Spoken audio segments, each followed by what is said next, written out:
Of course, is Halloween, and what better than a haunted house? Tonight we find our Tar Heel traveler in New Bern. Scott Mason spins us a ghost story mixed with ghostly history.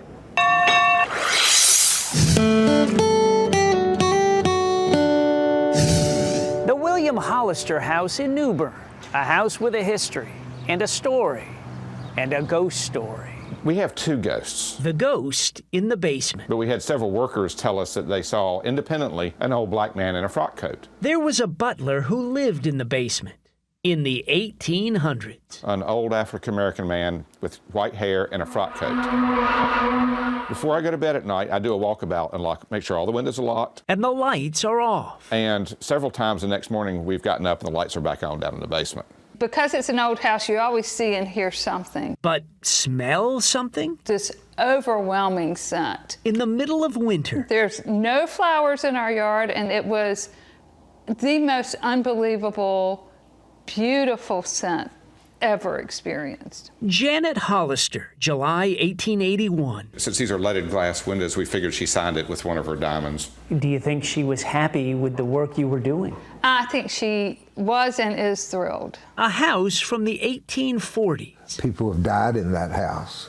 William Hollister probably died in the house. A wealthy seafaring man. Family Bibles, photographs, I mean, the whole gamut of things. The Hollister collection. Everything is inventoried. One sideboard, one sofa, one dining table. The plaster, they used to incorporate horsehair in the plaster as a binding agent. When I first saw this house, it was pretty much a disaster. We knew this thing was a wreck when we bought it. They bought it in 2018 and have worked to restore it.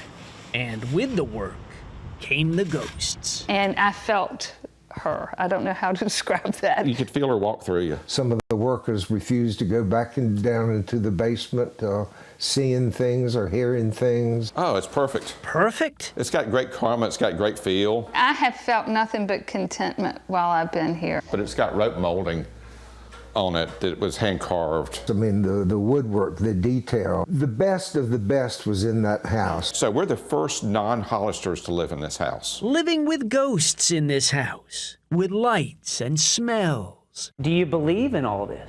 I didn't before I came in this house. To say I believe in ghosts, I don't